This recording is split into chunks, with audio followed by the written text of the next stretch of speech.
السلام عليكم ورحمة الله وبركاته. ازيكم عاملين ايه؟ يا رب تكونوا بخير.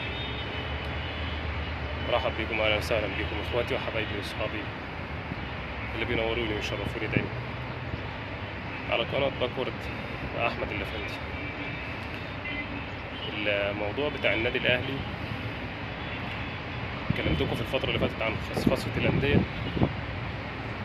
كان الوزير طلع امبارح أول امبارح، الوزير طلع واتكلم على الموضوع ده وقال إن مفيش حاجة اسمها باللفظ كده، مفيش حاجة في البنود اسمها خصخصة الأندية مطلقا في المطلق.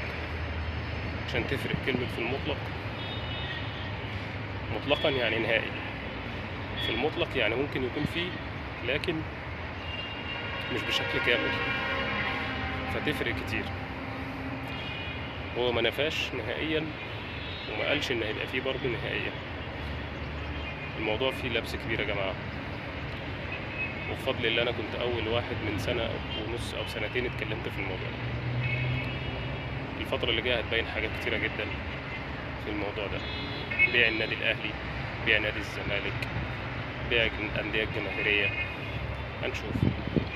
اما احمد سيد زيزو بنسبة 90% هو والده وقع على عقود النادي الاهلي، ولكن تحت اي وقت ممكن يجدد لنادي الزمالك. الاولويه لنادي الزمالك طبعا، يعني في حال ما اذا وصل لاي شيء فهو كده كده في الاهلي. الموضوع بشكل كبير الا اذا جد جديد في اي وقت. التفاوض هات وخد، فوارد في اي وقت يحصل اي جديد ويرجع نادي الزمالك من تاني، وهو لسه ما زال على ذمه نادي الزمالك ولكن فري، يقدر يمضي في اي نادي. تابعوني عشان اقول لكم كل جديد الفتره اللي جايه. ما تنسوش صلوا على النبي عليه الصلاه والسلام. اللهم صل وسلم وزد وبارك عليك يا سيدي يا حبيبي يا رسول الله. انتشروا اللايك، اشتركوا في القناه، فعلوا الجرس على الكل عشان يوصلكم كل جديد. تحياتي ليكم واشوفكم في فيديو جديد. سيبكم في رعايه الله. سلام. السلام عليكم ورحمه الله وبركاته. ازيكم عاملين ايه؟ يا رب تكونوا بخير. مرحب بكم، اهلا وسهلا بكم اخواتي وحبايبي واصحابي اللي بينوروني ويشرفوني دايما على قناة باكورد مع احمد الافندي. الموضوع بتاع النادي الاهلي كلمتكم في الفترة اللي فاتت عن خصخصة الأندية.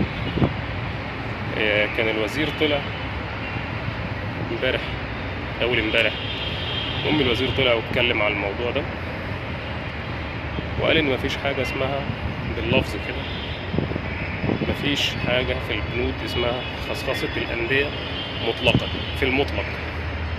عشان تفرق كلمة في المطلق، مطلقا يعني نهائي، في المطلق يعني ممكن يكون فيه لكن مش بشكل كامل، فتفرق كتير.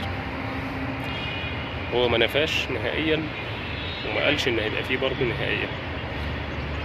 الموضوع فيه لبس كبير يا جماعة، وبفضل الله انا كنت اول واحد من سنة ونص او سنتين اتكلمت في الموضوع ده.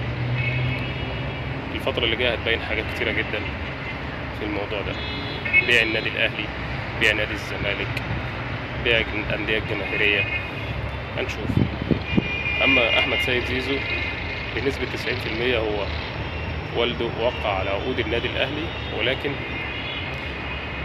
تحت اي وقت ممكن يجدد لنادي الزمالك. الاولويه لنادي الزمالك طبعا، يعني في حال ما اذا وصل لاي شيء فهو كده كده في الاهلي. الموضوع بشكل كبير الا اذا جد جديد في اي وقت. التفاوض هات وخد، فوارد في اي وقت يحصل اي جديد ويرجع نادي الزمالك من تاني، وهو لسه ما زال على ذمه نادي الزمالك ولكن فري، يقدر يمضي في اي نادي.